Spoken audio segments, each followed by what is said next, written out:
Good morning. This is Kathleen Al coming live from Charlotte, North Carolina. This is your weekly guidance and inspiration. Thank you so much for joining us today.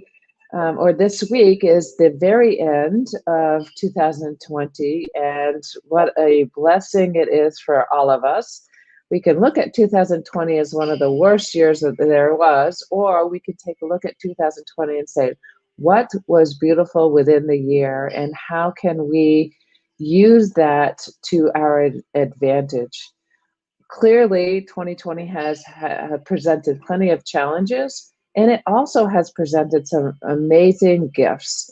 For me in 2020, while I have experienced the fact that my son has taken his life in 2010, I can also say that he has brought me many gifts in the sense that I am assisting hundreds and thousands of people to move through their healing journey, so where they can live a love-filled, joyous, connected life.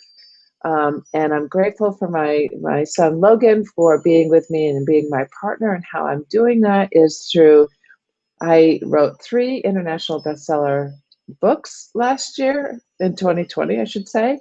And I didn't do that on my own. I did that with partnering with people. I did that with guidance from mentors in my life. And I also did that with connecting with the spirit, with Logan, with the infinite intelligence, and channeling some of the things that as part of the books. One of the books is called Shattered Together, A Mother's Journey from Grief to Belief. And that book was completely channeled in many ways, especially the book cover and how it has many layers to it, just like our life does and our healing journeys.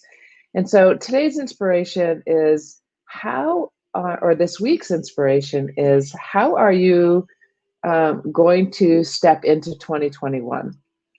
Lots of people create resolutions, they create different kinds of expectations on themselves. And I might challenge you in 2021, instead of creating resolutions that the majority are broken by I think it's the 17th day of January. I can't remember what it is, but most resolutions don't come to fruition. So how about just making a commitment to yourself that you will hold yourself with more grace and ease, and do one thing a day to love yourself a little more. Because, there's a saying that whether you want to look at your cup half full or half empty, but there is a saying that there is a belief in the world that I live in now, is unless your cup is full and overflowing, you can't be of service to others.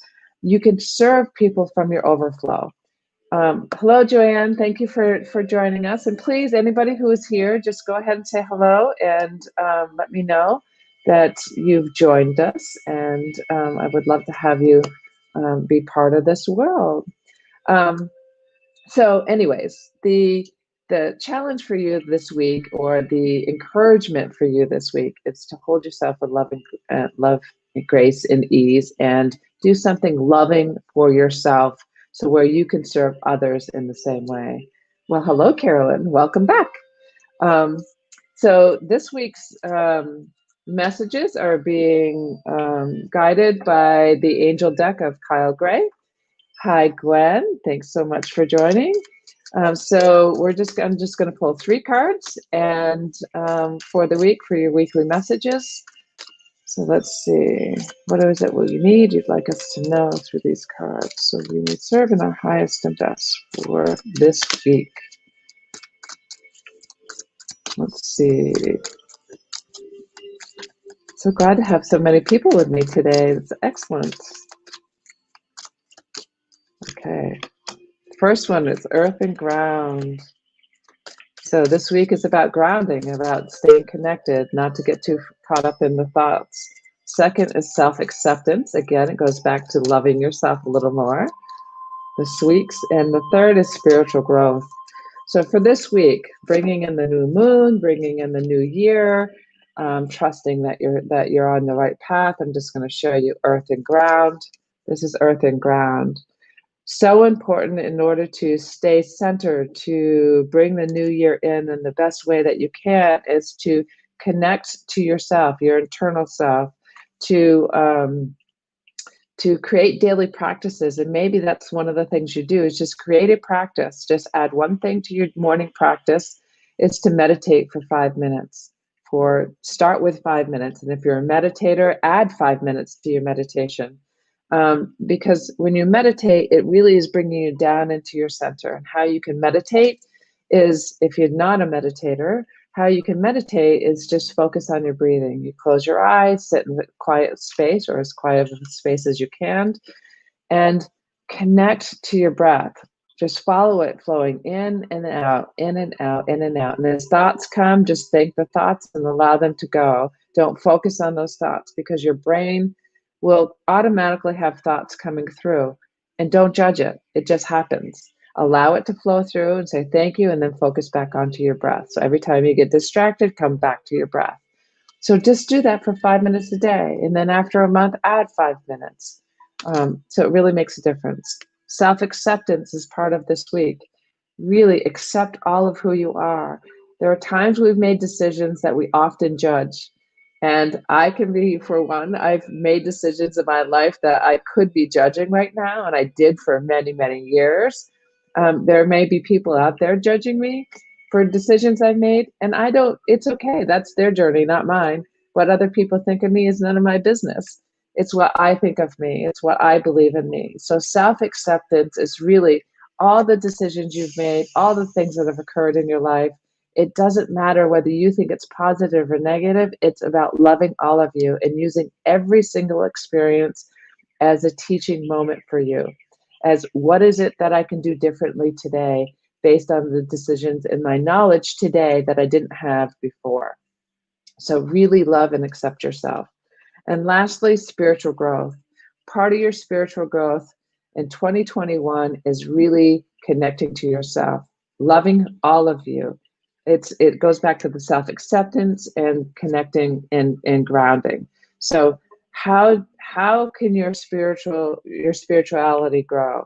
It doesn't mean you have to go to church on Sundays. It doesn't mean that you have to be a part of a organized religion. You certainly can, if that's something that sings to you, that's something that feels right for you.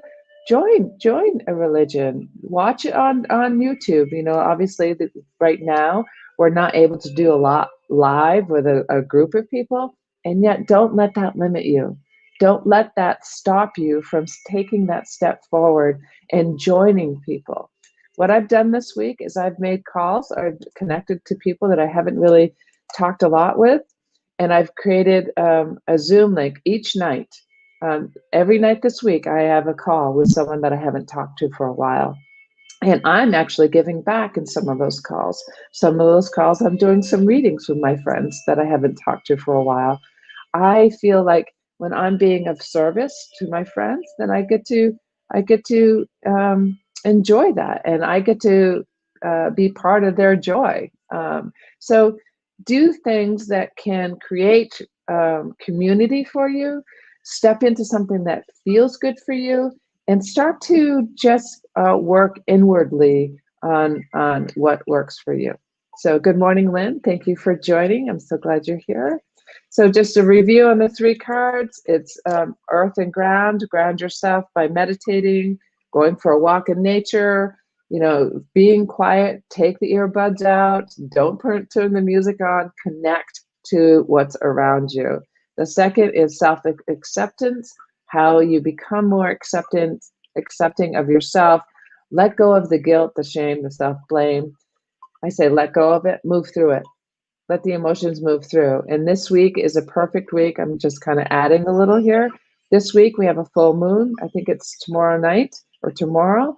We have a full moon. It's a great opportunity for you to write out everything that you want to release that no longer serves you. Take it outside, put it in a container that's burnable. Do this safely, burn it, and say, I release you to the universe with love. And lastly, it is spiritual growth. Part of your spiritual growth is loving all of you. Part of your spiritual growth is connecting inwardly. Part of your spiritual growth is connecting to those who actually serve you in the best way possible. So where you can be of service to others as well.